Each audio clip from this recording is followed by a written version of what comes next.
Dans le temps d'Amraphel, roi de Shinéar, d'Arjok, roi d'Elassar, de Kedorlaomer, roi d'Élam, et de Tidéal, roi de Gojim, il arriva qu'ils firent la guerre à Béra, roi de Sodome, à Birsha, roi de Gomorre, à Shinéab, roi d'Adma, à Sheméber, roi de Tseboïm, et au roi de Béla qui est Tsoar. Ces derniers s'assemblèrent tous dans la vallée de Sidim, qui est la mer Salée. Pendant 12 ans, ils avaient été soumis à Kedorlaomer, et la 13e année, ils s'étaient révoltés. Mais la 14e année, Kedorlaomer et les rois qui étaient avec lui se mirent en marche, et ils bâtirent les Réphaïm à Ashteroth, Karnaïm, les Uzim à Ham, et les Émim à Shavé Kirjataïm, et les Horiens dans leurs montagnes de Séhir, jusqu'aux chênes de Paran, qui est près du désert. Puis ils s'en retournèrent, vinrent à En-Mishpat, qui est Kadès, et bâtirent les Amalécites sur tout leur territoire, ainsi que les Amoréens, établis à Hatzatson, Tamar. Alors s'avancèrent le roi de Sodome, le roi de Gomorre, le roi d'Adma, le roi de Tseboïm, et le roi de Béla, qui est Tsoar.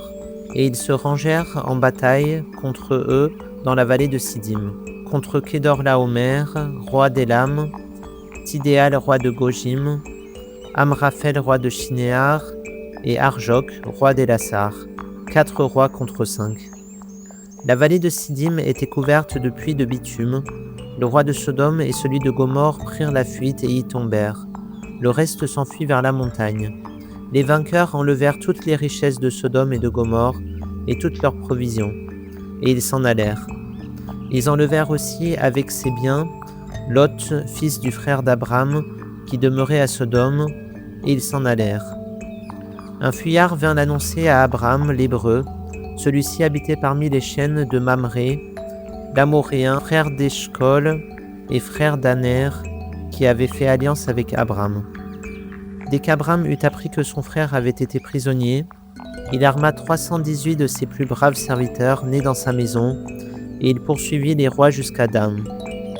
Il divisa sa troupe pour les attaquer de nuit, lui et ses serviteurs. Il les battit et les poursuivit jusqu'à Shoba, qui est à la gauche de Damas. Il ramena toutes les richesses, il ramena aussi Lot, son frère, avec ses biens, ainsi que les femmes et le peuple. Après qu'Abram fut revenu vainqueur de Kedorlaomer et des rois qui étaient avec lui, le roi de Sodome sortit à sa rencontre dans la vallée de Shavé, qui est la vallée du roi. Melchizedek, roi de Salem, fit apporter du pain et du vin. Il était sacrificateur du Dieu Très-Haut. Il bénit Abram et dit « Béni soit Abram par le Dieu Très-Haut, maître du ciel et de la terre. Béni soit le Dieu Très-Haut qui a livré tes ennemis entre tes mains. » Et Abram lui donna la dîme de tout. Le roi de Sodome dit à Abram « Donne-moi les personnes et prends pour toi les richesses. » Abram répondit au roi de Sodome « Je lève la main vers l'Éternel, le Dieu Très-Haut, maître du ciel et de la terre. Je ne prendrai rien de tout ce qui est à toi, pas même un fil ni un cordon de soulier, afin que tu ne dises pas « J'ai enrichi Abram ». Rien de moi, seulement ce qu'ont mangé les jeunes gens, et la part des hommes qui ont marché avec moi, Aner, Eshcol et Mamré. Eux, ils prendront leur part.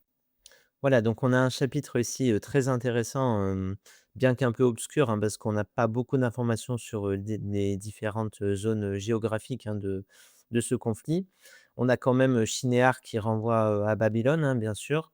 Et on a aussi Tsoar, qui est une ville qui est assez connue et dont on a un peu l'emplacement géographique grâce à des cartes encore du 6e, 7e siècle. Donc une ville qui a existé, hein, là pour le coup, historiquement, et qui se trouve au sud de la mer Morte. Donc on a un conflit un petit peu, voilà, qui oppose des rois qui viennent donc de Mésopotamie plutôt, face à des rois de la vallée du Jourdain, donc qui sont les rois de Sodome, Gomorrhe, Tsoar. Voilà.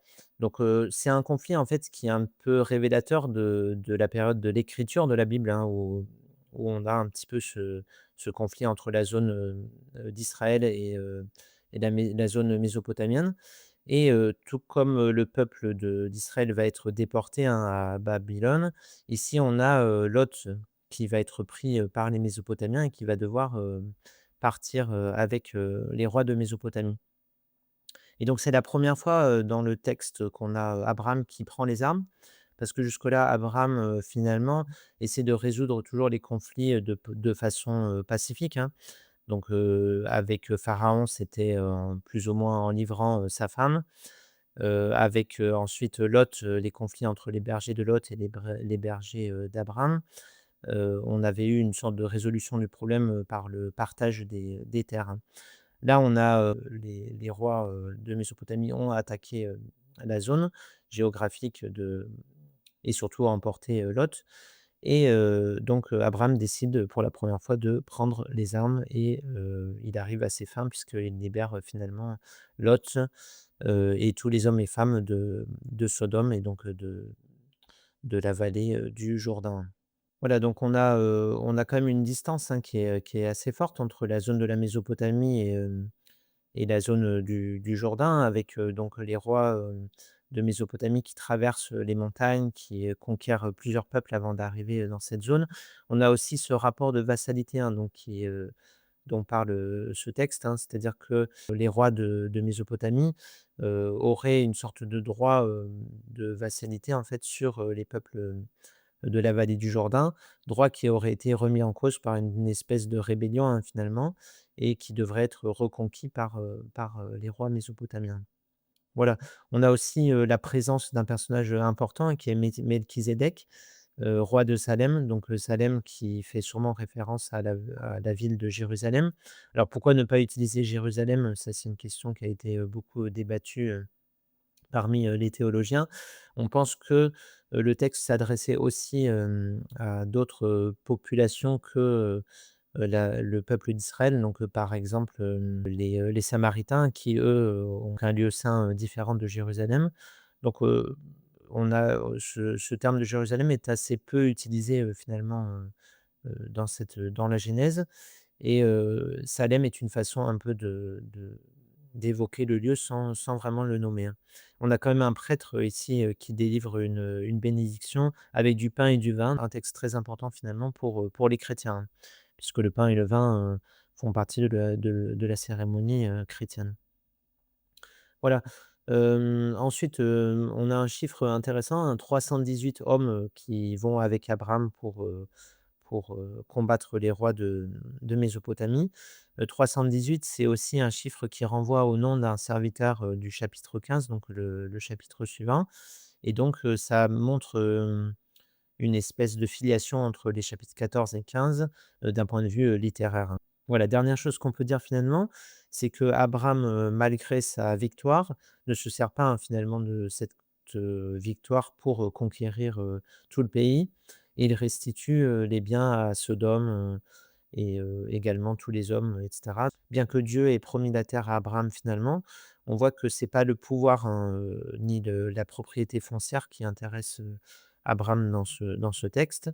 Et donc on n'a pas, encore une fois, possession de la terre, dans le sens biblique n'est pas encore, un sens de possession, foncière ni de possession exclusive, de la terre, hein, finalement.